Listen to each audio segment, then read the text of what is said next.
에베소서 5장 15절부터 18절까지 말씀을 다 같이 봉독합니다. 그런즉 너희가 어떻게 행할지를 자세히 주의하여 지혜 없는 자 같이 하지 말고 오직 지혜 있는 자 같이 하여 세월을 아끼라. 때가 악하니라. 그러므로 어리석은 자가 되지 말고 오직 주의 뜻이 무엇인가 이해하라. 술 취하지 말라. 이는 방탕한 것이니 오직 성령으로 충만함을 받으라. 아멘.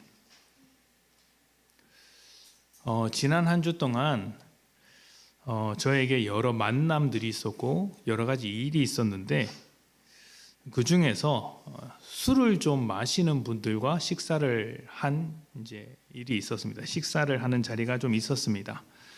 제가 술을 마신 것은 아니겠죠. 상대방 측이 이렇게 술을 좀 드시는 분인데 제가 전도 대상자로 품고 알고 지낸 이웃이라서 어떻게 하다 보니 밥을 같이 먹게 되었고 그 자리에 술이 있었습니다. 지금은 이제 마음을 여는 단계고 또 주님을 만나가는 주님께 다가가는 과정이라고 생각을 하면서 즐겁게 식사를 했습니다. 식사를 하면서 이런저런 이야기를 나눴고 조금은 깊은 이야기까지 나누게 되었는데요. 식사를 다 마치고 문득 이런 생각이 드는 겁니다. 의외로 술의 힘을 빌려서 자기 이야기를 하는 사람들이 많구나. 술의 힘을 빌려서만 자기 이야기를 할 수 있는 사람들이 생각보다 많구나. 그리고 술의 힘을 빌려서 살아가는 사람들도 꽤 많구나 하는 생각이었습니다. 청년 시절에 좀 비슷한 경험을 가지고 있습니다. 청년부에서 성경 공부를 할 때 이제 저는 이제 막 신학생이 된 입장이었고 이제 오랫동안 청년으로서 사회생활을 하고 또 세상에서 살아온 선배들이 자기의 경험을 바탕으로 술을 가지고 격렬하게 논쟁을 펼쳤던 이제 경험입니다. 이제 신앙이 다 있었던 형들이고 뜨겁게 기도하고 오랫동안 이제 교회에서 자라왔던 형들이었지만 선배들이었지만 그 술의 문제에 있어서만큼은 아주 이제 다른 입장을 가지고 있었던 것 같습니다. 술을 찬성하는 입장에서는 이제 술 마실 때의 좋은 점을 굉장히 어필했습니다. 술이 신앙을 해치는 것이 아니라고 이야기를 하면서 무엇이 좋은지를 이야기하는데 그 중에 하나가 말하기 어려운 속내를 꺼낼 수 있다는 것이었고 또 어떤 사람과 문제가 있을 때 술 한잔하면 풀 수 있다라고 이야기를 하는 것입니다. 반대하는 입장에서는 뭐라고 하겠어요? 술은 취하려고 마시는 것인데 성경에서는 술 취하지 말라는 말씀이 있지 않느냐. 그래서 술을 마시지 말아야 한다.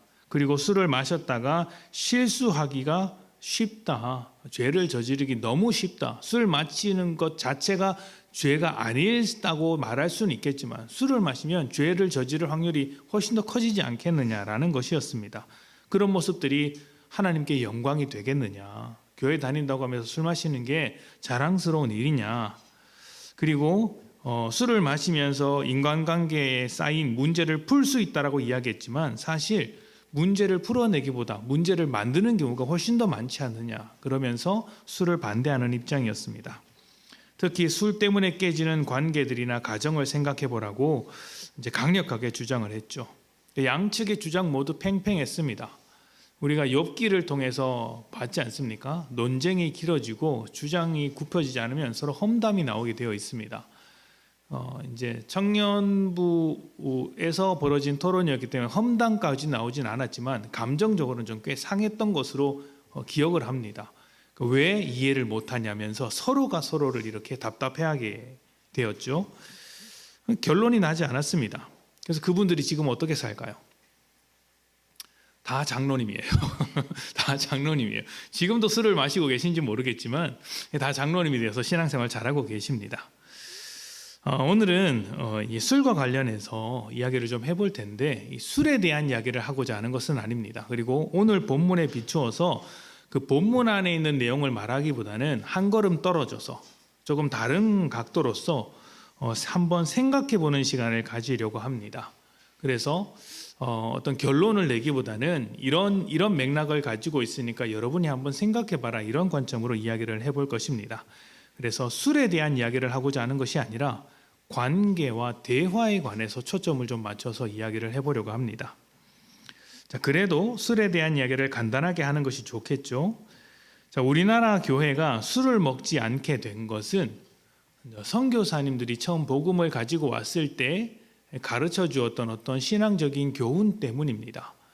처음부터 이제 모든 교회가 술을 먹지 않게 된 것이 아니라 예수를 믿는 사람으로서 조금 다른 모습을 보여주어야 하지 않겠느냐라고 이제 정한 것이 금주였습니다. 우리나라 안에서 정해진 규칙입니다. 그때서부터 지금까지 술을 마시지 않는 것이 미덕처럼 여기고 있었습니다. 담배도 같은 맥락이에요. 우리나라는 술이지만 중국에서는 아편이었습니다. 많은 사람들이 아편에 빠져 있었을 때 선교사들이 가서 아편을 하지 말자라고 그리스도인들에게 말을 했던 것이죠. 술과 담배는 신앙의 본질이라고 말할 수는 없습니다. 본질은 예수 그리스도를 믿는 것이고 하나님 나라의 백성이 되는 것이죠. 예수를 믿는 것이 본질이고 그 믿음으로써 삶이 나타날 때, 그 믿음이 삶으로 나타날 때 술, 담배 같은 것을 절제하고 이렇게 되는 것입니다. 예수 그리스도를 따라 살아가는 것, 성령의 열매를 맺는 것, 이런 것이 본질이지 술을 마시느냐 담배를 피느냐 하는 것은 본질이라기보다는 일종의 현상이라고 말할 수 있습니다. 유명한 설교가 중에 찰스 스펄전이라는 목사님이 계십니다. 굉장히 유명하신 분이에요. 이분의 설교는 굉장히 강력해서 그 설교를 듣고 예수 그리스도를 믿지 않는 사람이 없다라고 할 정도로 대단한 힘을 가지고 있었던 설교자였습니다. 그런데 그분께서 설교를 잘하는 만큼 골초였어요. 설교를 준비할 때마다 담배를 엄청 피는 거예요.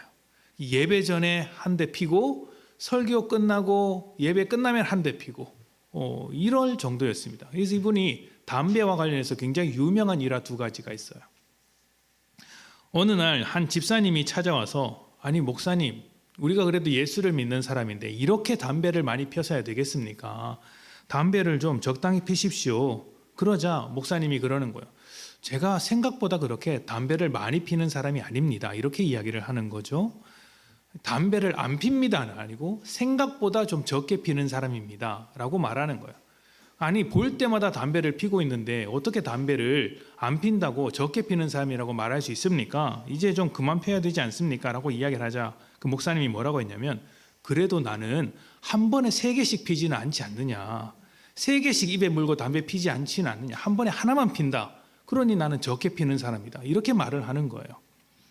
또 그 스펄전 목사님이 교회에서 이제 집회를 하는데 외부 강사가 와서 말씀을 전하셨겠죠. 근데 그분께서 이 스펄전 목사님께서 하시는 그 모습들, 그 담배 피는 모습이 좀 못마땅했나 봅니다. 그래서 그 교회에서 설교를 하는데 술과 담배에 관한 문제를 하면서 절대 해서는 안 된다는 식으로 말씀을 전하신 거예요. 그 목사님이 내려가고 스펄전 목사님이 올라오셨겠죠. 올라오자마자 첫 번째 말이 이것이었습니다. 내가 이 목사님을 참 존중하지만 난 예배 끝난 뒤에 하나님 나라의 영광을 위하여 집에 가서 담배 한 대를 피겠다. 이게 목사님의 말이었어요. 담배를 끊겠다가 아니고 피겠다였습니다. 대단하죠? 이분이 골초였습니다. 또 한 분이 계세요. 담배로 유명한 그 신앙인이 한 분 계신데 여러분도 잘 아실 것입니다. 기독교의 대표적 변증가로 유명한 C.S. 루이스라는 분이 계십니다.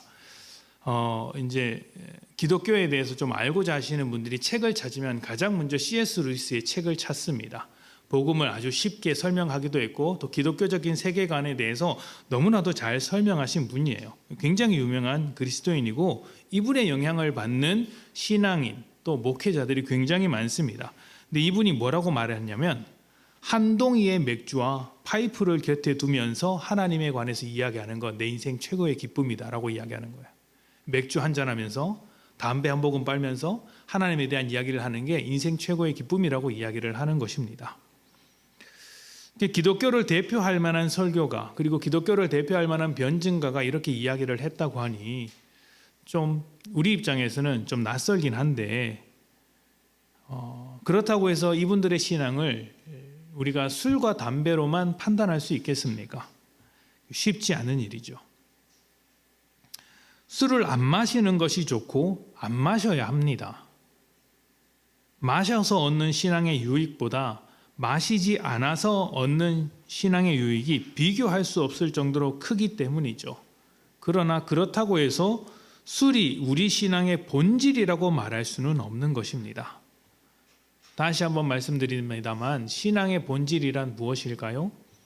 하나님의 통치를 받으면서 살아가는 것, 예수를 본받는 것, 복음의 증인으로 살아가는 것, 성령의 열매를 맺는 것, 이런 것이죠. 그래서 술과 담배는 본질적인 문제가 아니라 그 본질로부터, 하나님의 통치를 받는다는 본질로부터 파생된 현상입니다.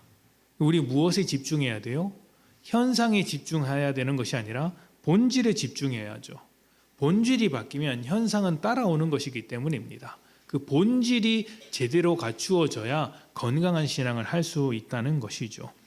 예수를 믿으면 가급적이면 힘과 노력이 닿는 대로 술과 담배를 끊으시면 됩니다. 못 끊으면 어떻게 해야 됩니까?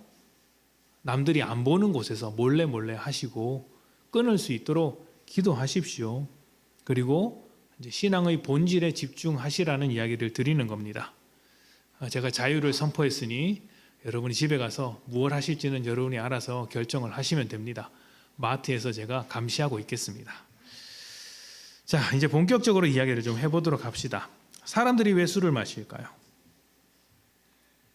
통계에 따르면 우리나라는 세계 술 소비량에서 상위권을 차지하고 있습니다. 어떤 통계에 따르면 1등을 했다라고 이야기를 하고, 어떤 통계를 따르면 4등이라고 이야기를 하고, 어떤 통계에 따르면 OECD 평균에서 조금 넘는 수준이라고 이야기를 합니다. 분명한 것은 그래도 술 소비량이 매년 좀 줄어들고 있는 것 같아 보입니다. 제가 여러 가지 자료를 찾아보니까 이게 점점 줄어들고 있는 것으로 확인을 했습니다. 그럼에도 사회적으로 술과 관련된 문화들이 굉장히 많죠. 일단 대학생들이 처음 대학생활을 하면 가장 먼저 술을 배웁니다. 학교 생활을 어떻게 해야 하는지를 배우는 게 아니라 술을 배웁니다. MT에 가서 OT에 가서 뭐 합니까? 술만 마시고 있는 거예요. 술만 마시죠. 그래서 대학가에서 그 술 때문에 일어나는 사고도 적지 않습니다. 직장에 들어가면 뭘 합니까? 술을 마시죠. 일을 배우기보다는 술을 먼저 배우는 경우가 많습니다. 또 집 안팎에서 무슨 일이 있을 때마다 술이 빠지지 않습니다. 술이 없으면 섭섭하다고 말할 정도로 술이 가까이 있죠. 우리나라가 술로 만들어진 문화로 가득하다는 것이 어디서 드러나느냐면 다른 모든 나라들은 어떤 특정한 범죄를 저질렀을 때 그 사람이 술을 마신 상태라면 가중처벌을 받는다고 합니다. 그러니까 훨씬 더 큰 처벌을 받죠. 근데 우리나라만 유일하게 술을 마시면 처벌이 경감됩니다. 줄어든다는 거예요. 약하게 처벌받습니다. 왜 그러냐면 우리나라는 그렇게 술이 자연스러운 문화라는 거예요. 그래서 인간관계를 맺거나 어떤 사회적인 일을 하려면 술을 반드시 마셔야 하고, 그렇기 때문에 그 술로 인해서 일어나는 문제는 어느 정도 사회적으로 용인하겠다라는 것이 이제 판단인 것이죠. 외국에서 만든 다큐멘터리를 보면 우리나라 사람들이 술을 많이 마시는 이유를 4가지로 분류합니다. 첫 번째는 업무량이 너무 과도하다. 일이 너무 많다. 그래서 여가 시간을 가질 수 없고 스트레스만 쌓인다는 것이죠. 짧은 시간 내에 그 과도한 업무로 인해 스트레스를 풀려면 뭘 해야 되느냐? 술을 마실 수밖에 없다는 것이죠. 그리고 두 번째로는 술값이 너무 싸다는 겁니다. 너무 싸다. 그리고 세 번째는 각종 매체에서 인기 있는 연예인들을 동원해서 마케팅을 아주 많이 한다는 것이죠. 실제로 조사에 따르면 TV 프로그램 하나당 거의 한 편 정도의 술 광고가 나온다고 합니다. 그리고 그 광고에는 누가 나와요? 인기 있는 모델이나 아이돌이 등장해서 이제 술을 이제 판매하는 마케팅을 하는 것이죠. 요즘은 이제 그런 것들이 금지되는 법안도 있다고 하는데요. 실제로 이제 프랑스에서는 매체에서 술로 침묵을 다지는 장면을 나오게 해서는 안 된다는 법이 있고, 태국에서는 술 광고를 할 수 없다라고 금지시켰다고 합니다. 우리나라는 담배는 안 되는데 술을 허용하고는 있습니다. 자, 네 번째로는 24시간 술을 파는 곳이 가까이 있어서 언제 어디서나 쉽게 술을 구할 수 있다고 합니다. 편의점에만 들어가도 엄청난 양의 술이 있죠. 그러니까 결론을 종합해보면 외국에서 보는 관점은 그렇습니다. 많은 업무로 스트레스를 받은 데다가 값싼 술을 언제든지 구할 수 있기 때문에 사람들이 술을 많이 마실 수밖에 없다라고 이야기를 합니다. 근데 이게 이유가 되기는 하는데 모든 것을 설명하는 이유는 아니에요. 우리나라 사람들을 대상으로 술을 마시는 이유를 이제 조사를 했습니다. 외국 사람의 관점이 아니라 우리나라 사람의 관점.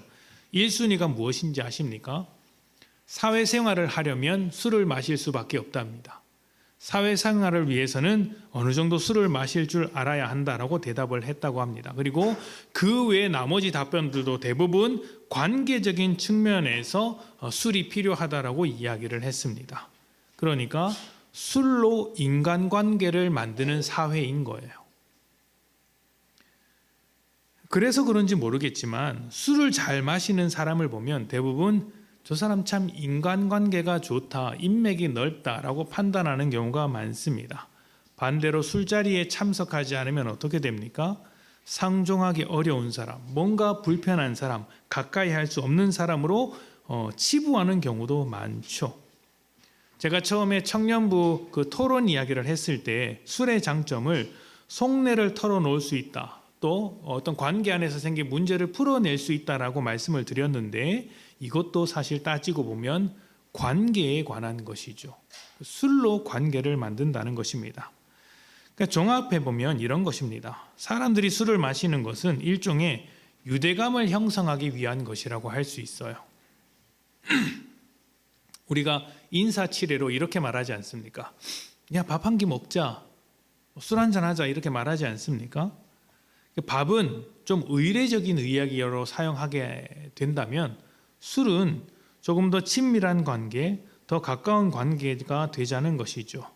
평소에 할 수 없었던 말이나 속마음을 술의 힘을 빌려서 하자, 우리 그렇게 친구가 되자, 이런 의미를 담고 있다고 할 수 있습니다.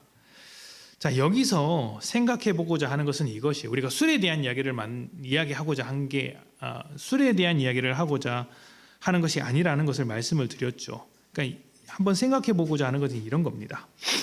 술에 취한 사람이 술의 힘을 빌려서 대화를 하려고 한다면 성령으로 충만한 우리들은 어떻게 대화해야 하는가입니다. 술로 인간관계를 만들어가는 사회 속에서 술의 힘을 빌려서 대화를 하려고 한다면 성령으로 충만한 우리들은 어떻게 관계를 맺으며 어떻게 대화를 해야 할까요? 정답을 내지는 않습니다. 오늘 생각할 거리를 던지는 것이에요. 술을 마시는 사람은 술을 통해서 유대감을 형성하고 자기의 속내를 털어놓는데 교회 안에서 성도들끼리 대화할 때, 그리고 교회 밖에서 성도로서 예수를 믿는 자로서 하나님의 백성으로서 세상의 어떤 사람들과 대화할 때 과연 우리는 술을 마시는 사람들보다 더 나은 대화를 하고 있는가, 더 못한 대화를 하고 있는가 라는 것을 생각해 보자는 것이죠. 과연 우리는 그들이 서로 유대감을 형성하고 속내를 털어놓을 정도의 관계를 맺고 있으며 대화를 하고 있습니까? 하지 못하고 있다면 왜 못하는 것일까요? 교회 밖에서는 온갖 이야기를 다 할 수 있으면서 교회 안에 들어와서는 대화의 주제를 가려가면서 이렇게 이야기를 하는 경우가 많습니다. 내 속상한 이야기를 술 한잔하면서 털어낼 수는 있어도 예수 그리스도 안에서 한 몸 된 공동체에게는 털어놓지 못하는 경우가 많이 있죠. 왜 그럴까요? 예수로 하나 된 것이 술로 하나 되는 것보다 못한 것일까요? 제가 들은 이야기인데 사람인들이 술에 취해서 대화하는 이유 중에는 용기를 얻고자 하는 것도 있겠지만 서로 취한 모습을 보기 위해서라는 이야기도 있었습니다. 그러니까 서로 흐트러진 모습을 봐야 내가 벌인 일이나 내가 사고 친 것이나 내 비밀을 상대방이 지켜준다는 거예요. 그러니까 나만 취해 있고 상대방이 취해 있지 않으면 약점을 잡힌다고 생각하는 것 같습니다. 그래서 술자리에서 술 안 마시는 사람을 그렇게 싫어한다는 이야기로 들었습니다. 들은 이야기입니다. 제가 이제 그렇게 생각한다는 게 아니에요. 다른 사람들의 약점을 다 보고 있으면서도 자기는 약점을 노출시키고 있지 않으니까 꼴보기 싫다는 것이죠. 교회 안에서 속 깊은 이야기를 꺼내지 못하는 이유 중에는 아직 친하지 않아서라던가 어색해서인 경우도 있겠지만 거룩에 대한 부담감 때문에 못하는 경우도 있습니다. 약점 잡힌다고 생각을 하는 경우일 수도 있겠죠. 교회에 다니면 뭔가 거룩하고 모범적인 삶을 살아야 할 것 같은데 나는 그렇게 살지 못했다라는 이야기를 꺼내기가 쉽지 않은 것입니다. 약점 잡히기 싫은 것이죠. 게다가 경우에 따라서는 모범과 거룩을 기준으로 사람들을 평가하는 경우도 있습니다. 그러다 보니 자기 이야기를 있는 그대로 했다가는 오히려 정죄당할 수 있고 또 이해받지 못할 것이다 라는 생각을 갖기도 합니다. 괜히 말해봐야 이빨은 소리나 듣지, 뻔히 아는 이야기만 듣지 내 현실, 내 삶을 이해해주지 못할 것이라는 답답함을 가지고 있는 것이죠. 그런데 여러분, 교회는 이 거룩함으로 다 설명할 수 없는 공동체입니다. 우리는 죄인들이었고 그 죄인의 모습에서부터 거룩의 자리로 초대되었습니다. 그래서 아직 죄인된 습성을 가지고 있습니다. 우리의 신분과 자격, 자리는 거룩함이 맞는데 우리의 본성이나 삶의 습관이나 여러 가지 행동들은 여전히 죄인으로서의 태도를 가지고 있는 것이죠. 다만 자리가 옮겨졌기 때문에 거룩한 자로서 걸맞도록 그 습성을 조금씩 고쳐가고 있는 중입니다. 완벽할 수 있을까요? 주님 앞에 설 때까지 완벽할 수 없습니다. 우리가 온전히 거룩한 삶을 살아갈 수 있을까요? 그렇게 되었으면 좋겠고 또 그것이 우리의 소망이지만 불가능한 현실입니다. 여전히 사단의 공격이 있고 유혹이 있고 우리는 고쳐지지 않은 그 거룩, 그 죄성을 계속해서 주님 앞에 설 때까지 고쳐가야 하기 때문이죠. 우리가 바라야 할 것은, 우리가 기대해야 하는 것은 이것입니다. 오늘보다 내일이 조금 더 나은 삶을 살아가는 거예요. 아침에 눈 떴을 때보다 잠들기 전이 조금 더 나아야 되는 겁니다. 완벽함이 아니라 조금 더 전진하는 삶을 살아가야 하는 것이죠. 그것도 많이 전진하는 것이 아니라 아주 조금씩 전진하는 겁니다. 그래서 제가 이제 제자 훈련을 하거나 성경 공부를 할 때 우리가 크게 앞으로 가려고 해서는 안 된다. 하루에 1mm씩만 가도 너무 잘하는 것이다라고 말씀을 드린 적이 있죠. 하루에 1mm씩 가는 거예요. 하루에 1mm 가면 1년이면 얼마나 갑니까? 한 30cm 가는 거잖아요. 10년이면 3m 가는 거예요. 잘하는 거예요, 그게. 그런데 우리는 나는 1mm도 못 가면서 어디에 익숙해요? 눈은 한 10m 간 사람, 100m 간 사람처럼 뜨고 있다는 것입니다. 그래서 그 눈으로 나를 보면 어떻게 돼요? 거룩하지 못해서 나는 왜 이 모양인가 때문에 좌절을 하고 남을 보면 정죄할 것 투성이라는 것이죠. 근데 그런 관점이 생각보다 교회 안에 많아서 속내를 털어놓고 이야기하지 못하는 경우가 많이 있더라는 것입니다.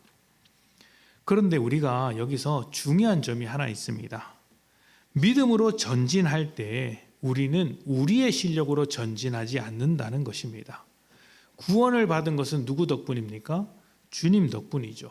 그러면 그 구원이 완성되는 것은 누구의 능력으로 가능한 것이겠어요?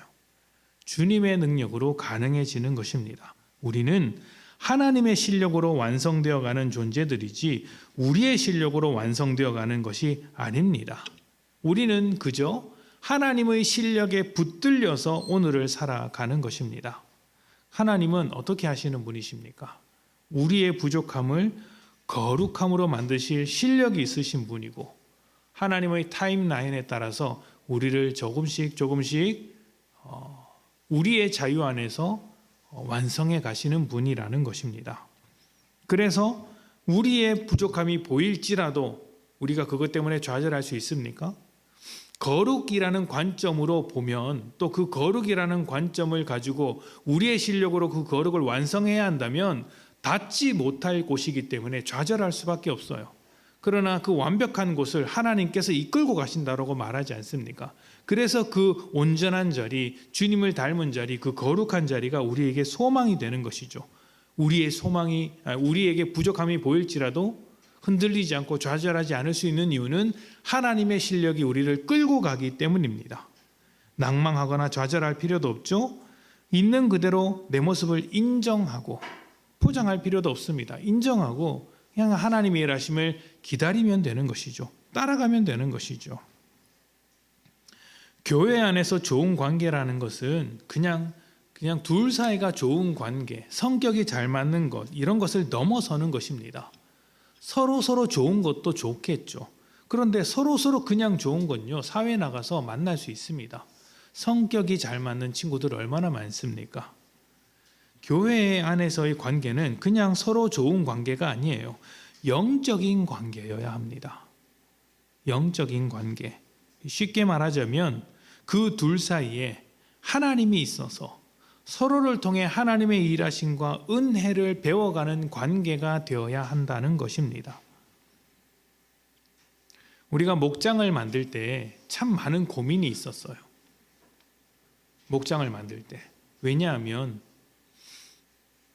우리가 한 교회 안에 있겠지만 이렇게 보면은 그래도 조금 더 말이 통하는 상대가 있고, 또 비슷한 삶을 살고 있어서 애 키우는 것도 비슷하고, 또 뭐 직장도 있고, 이렇게 해서 그런 비슷한 문제를 가지고 있는 사람끼리 모을 수도 있잖아요.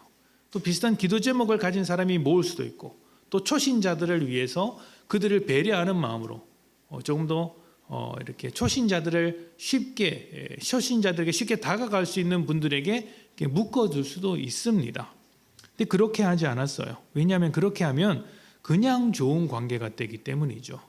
하나님이 중심된 관계를 만들어야 하기 때문에 목자 훈련할 때도 그 부분을 강조했고, 그리고 목장을 만들 때도 그냥 랜덤으로 돌린 겁니다.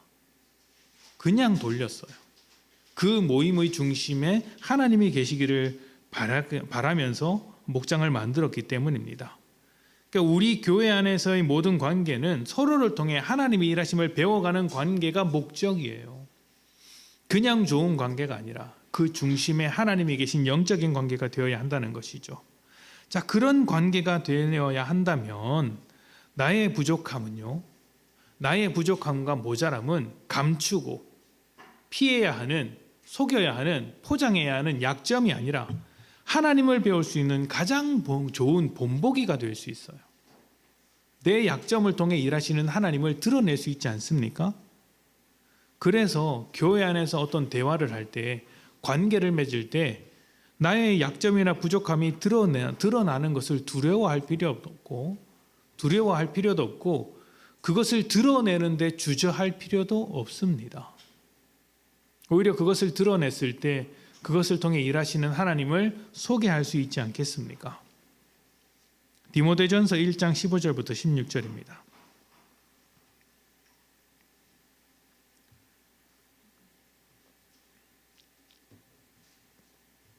밑보다 모든 사람이 받을 만한 이 말이요, 그리스도 예수께서 죄인을 구원하시려고 세상에 임하셨다 하였도다.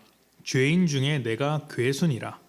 그러나 내가 긍휼을 입은 까닭은 예수 그리스도께서 내게 먼저 일체 오래 참으심을 보이사 후에 주를 믿어 영생 얻는 자들에게 본이 되게 하려 하심이라. 아멘. 자, 교회를 핍박했던 바울이 자신의 부끄러운 과거, 사람들을 죽이고 하나님의 뜻을 오해하고 또 예수를 핍박했던 그런 믿는 자로서는 너무나도 부끄러웠던 과거를 숨김없이 가감없이 있는 그대로 다 말할 수 있었던 이유가 어디에 있습니까? 자기 자신을 돋보이기 위하여 이런 말을 하는 것이 아니기 때문입니다. 나를 드러내기 위한 것이 아니라 하나님의 긍휼과 예수의 은혜를 드러내는 증인으로서의 대화를 하고 있기 때문에 가능한 일이었어요. 그리고 그 하나님의 긍휼과 은혜를 드러내는데 가장 좋은 본보기가 자기의 인생이기 때문에 이렇게 있는 그대로 말할 수 있는 것이죠. 내가 훌륭한 것이 아니라 주님의 훌륭하심을 드러내려고 하기 때문에 괴수와 같았던 자기의 모습을 있는 그대로 드러내는 것입니다. 포장할 필요도 없고 자기 능력을 내세울 필요도 없죠. 겸손하게 포장하지 않고 내 약점을 드러낼 수도 있는 것이죠. 교회는 하나님의 일하심으로 모인 공동체이고 복음의 증인으로 모인 공동체입니다. 그래서 하나님과 사람을 연결해주는 역할이 제일 중요한 거예요. 그 역할이 나의 부족함을 통해서 작동하게 됩니다. 그 역할이 나의 부족함 안에 맡겨져 있는 거예요. 목회자들이 흔히 빠지는 함정이 있습니다. 그게 능력이에요. 능력 있는 목회자가 되게 해주십시오라고 기도하는 사람들이 굉장히 많습니다. 능력 있어서 뭘 하겠다는 것입니까?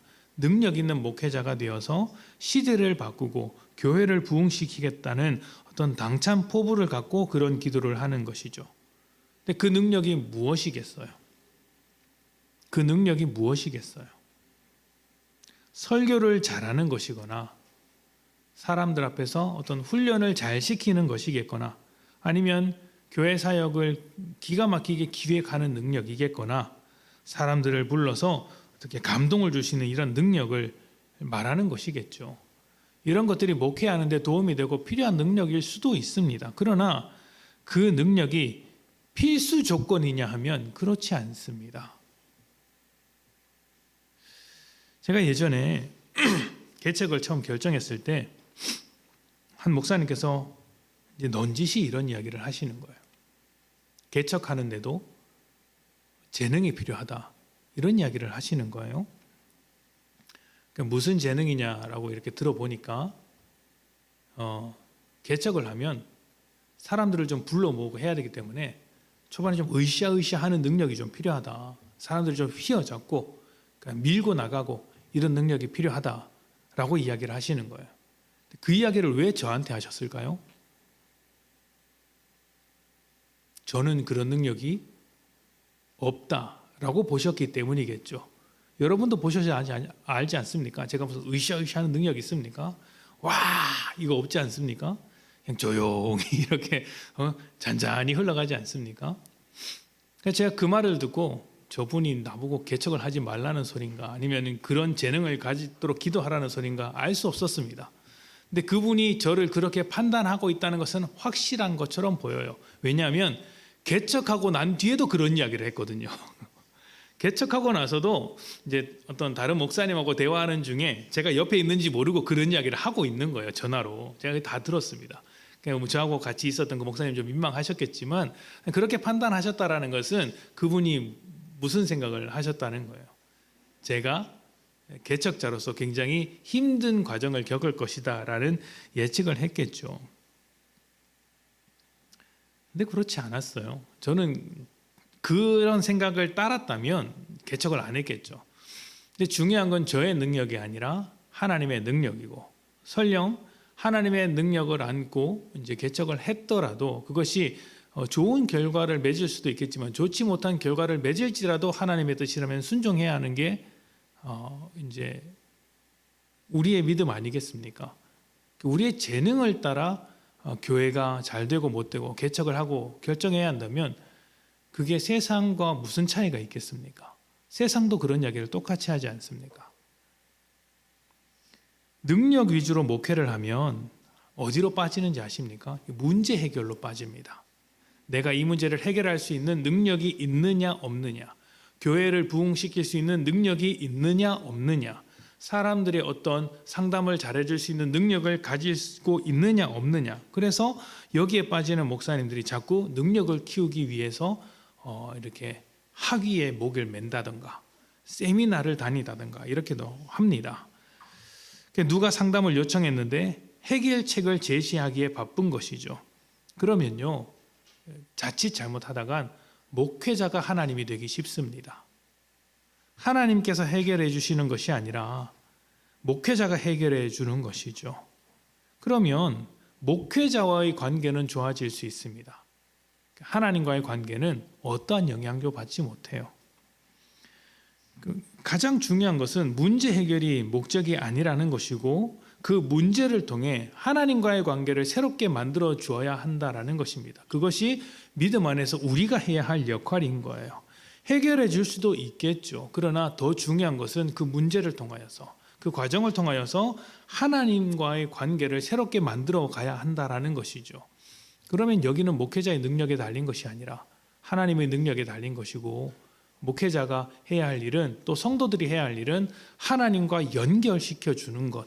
그래서 대화 역시 하나님과 연결시켜 주고 하나님이 드러나는 대화가 되어야 한다라는 것입니다. 완벽한 모습을 보여주기 위한 대화가 아니고 어떤 솔루션을 제공하기 위한 대화가 아닙니다.